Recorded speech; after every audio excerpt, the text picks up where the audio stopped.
Now I'm joined by Mark Wittner, Managing Director and Senior Economist at Wells Fargo. Thank you, Mark, for taking our time to be with us. Let me ask you straight up, what are your expectations from the Fed later today? There is clearly a strong sense now that a 25 basis point increase is clearly on the card. Is it that obvious, Mark?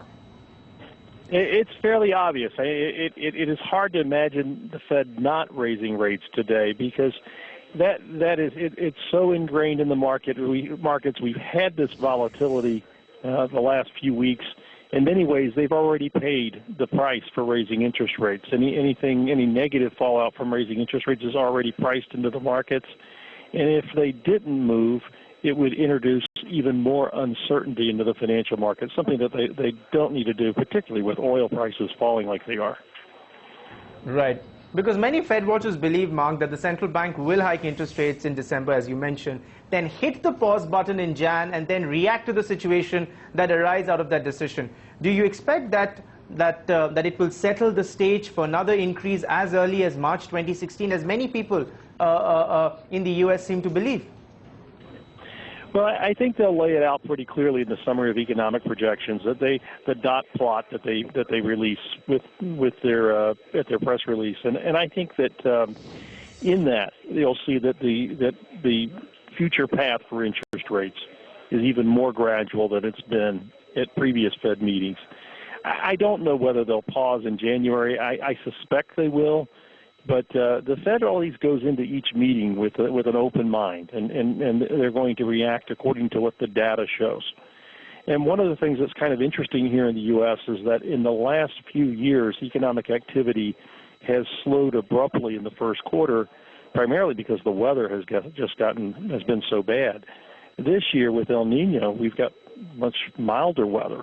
And it's quite possible that we don't see that slowdown in the first quarter, and so maybe they don't have to hit the pause button. Right. In fact, that's a fair point, because some would even worry that a rate hike at this point in time would, of course, sort of jack up the mortgage obligations and prices, and that could impact the housing sector, which is clearly one of the key pillars of the economy. How do you see that? Is that a legitimate concern? I think it is a little bit a legitimate concern in that when you look at what's happened in the housing market in the U.S., most of the improvement that we've seen has come in the apartment market.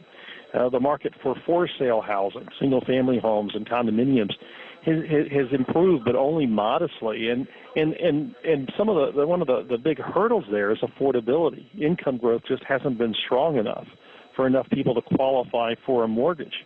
And now that mortgage rates are going to rise a little bit, I think that's likely to slow housing more significantly than I think a lot of folks are expecting. We sponsor a survey with the National Association of Home Builders that's reported each month, and the data for December showed a larger decline than expected. It's still at a relatively healthy level, but it's fallen in each of the last 2 months. Permits for new single-family construction are running below starts, suggesting that we could see some slowing in housing activity at the start of the year. Right. Then is there a possibility then perhaps, because the CNBC survey says that it's expecting 3 rate hikes followed by the one tomorrow in 2016.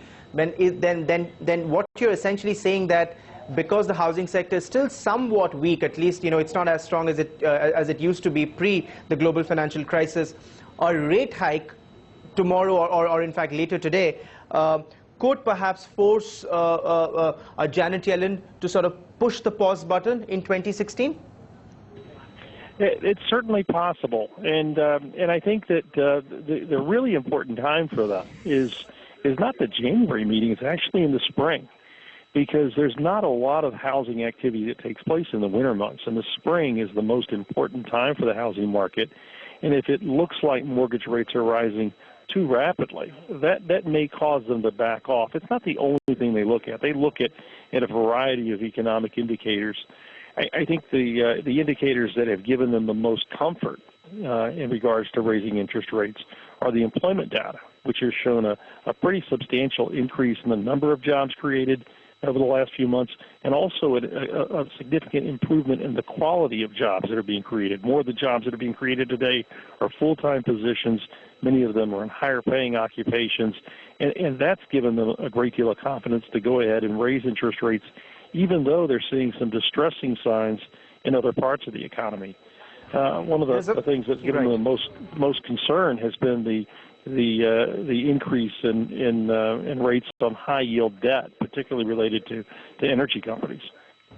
Right, absolutely. And unemployment data clearly sort of strengthens the case of some sort of a U.S. recovery, which may prompt Janet Yellen to go ahead and make that 25 basis rate increase. In fact, we're just speculating right now, but that's according to a survey. But one final question, Mark, before we wrap this up. Also, another area where there could be some impact is in terms of how the dollar will react, because we've seen a stronger dollar over the last about a week or so, and many fear that a stronger dollar could further weaken the competitiveness of the manufacturing and the oil-producing sector. Anything you'd like to add on that in terms of the strength of the dollar vis-a-vis a rate hike, a possible rate hike? Well, we do think that the dollar will strengthen against most currencies because the Federal Reserve is going to be tightening monetary policy in 2016, and unless there are signs that suddenly become clear that they're not going to move as quickly as the consensus has, a raise today and three increases next year, then I think the dollar will strengthen. If something comes up that suggests they're going to move even slower than that, then maybe we see the dollar back off. But with the strengthening in the dollar, I would expect to see commodity prices weaken further. And I think it's going to make put manufacturing in the U.S. and to a certain extent around the world in a pretty tough spot because we're just awash in excess capacity. Demand is growing very, very slowly, and I think that's a tough spot to be in. Normally, when the Federal Reserve is raising interest rates, the manufacturing sector is growing and is picking up momentum. It's the first time in my memory that the Federal Reserve will be beginning to raise interest rates at a time where the U.S. manufacturing sector actually appears to be in recession. Wow, those were strong words, Mark. We got to leave it at that, but we'd love to have you back once we know what Janet Yellen will finally do. Thank you so very much for taking time out and joining us here on CNBC TV 18.